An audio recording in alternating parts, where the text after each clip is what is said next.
Indonesia menjadi salah satu negara dengan jumlah perokok paling tinggi di dunia dengan komposisi 67% merupakan perokok laki-laki dewasa.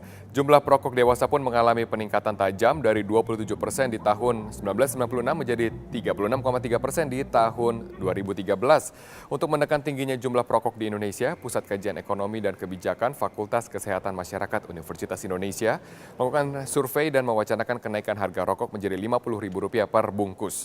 Menurut dari Kepala FKM UI yaitu Hasbullah Tabrani, selain mengendalikan konsumsi rokok, kenaikan ini juga dinilai merupakan cara yang aman untuk menghindari defisit anggaran jaminan kesehatan nasional.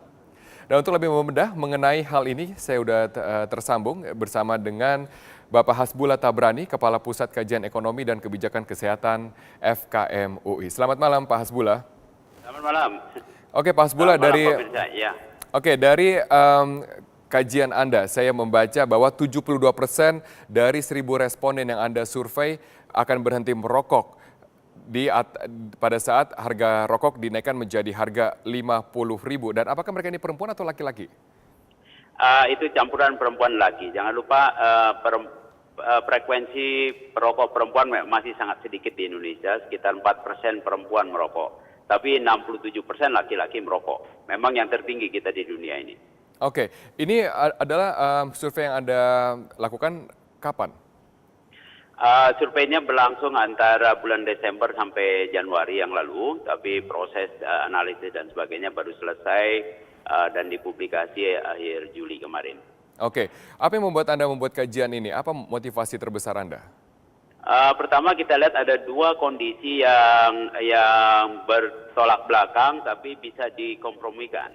Yang pertama adalah JKN defisit terus, BPJS 2 tahun defisit terus, itu pun dengan kualitas layanan yang belum baik. Dengan harga layanan yang belum baik, udah defisit. Harusnya defisitnya lebih banyak lagi kalau pelayanan kualitasnya bagus. Di sisi lain kita lihat yang sering disalahkan tidak membayar dengan rutin adalah pekerja-pekerja bukan penerima upah atau sering disebut pekerja informal.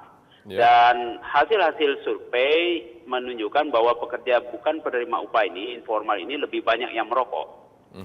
Oleh karena itu daripada setengah mati mengoleksi iuran dari yang pekerja informal yang notabene banyak merokok, padahal mekanisme memungut uang melalui cukai rokok sudah jalan melalui Kementerian Keuangan. Dan selama ini harga rokok di Indonesia masih terlalu murah. Nah, kalau kita tidak lakukan perubahan, memobilisir dana dari cukai rokok, kita kehilangan yang disebut welfare loss, kehilangan kerugian. Maka kami lakukan survei. Ternyata 82% dari responden itu setuju naikkan harga rokok untuk menutup defisit JKN. Oke, 82% ini apakah mereka perokok atau yang tidak merokok yang setuju bahwa harga rokok harus dinaikkan?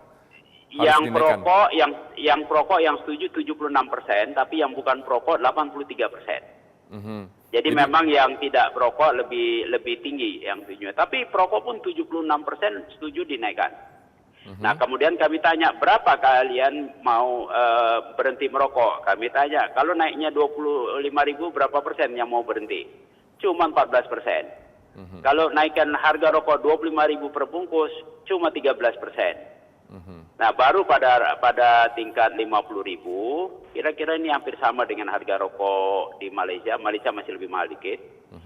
Baru mereka bilang, oh kalau begitu kami pikir mungkin kami akan berhenti. Nah selain berhenti merokok, yang paling penting adalah sekarang anak-anak sekolah 20% sudah merokok karena harga rokok terlalu murah. Dan ini ancaman buat generasi mendatang.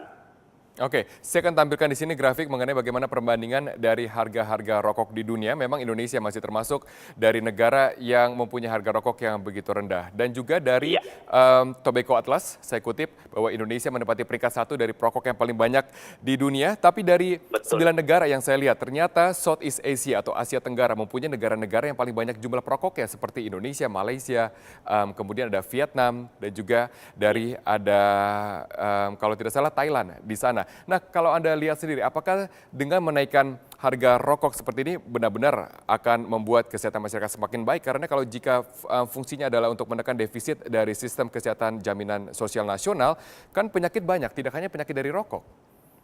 Memang bukan satu-satunya jalan, tapi ini sangat membantu. Karena jangan lupa penyakit akibat rokok itu mencapai lebih dari 40 jenis penyakit. Dan sekarang klaim-klaim di BPJS juga kebanyakan penyakit jantung, kanker, diabetes yang berpengaruh atau dipengaruhi oleh konsumsi rokok. Tidak akan serta mereka turun, ini yang perlu diperhatikan supaya industri rokok juga nggak usah takut. Biasanya proses menurunnya perlahan-lahan. Ya, tidak sekaligus. Tidak akan berhenti sekaligus. Oke, baik.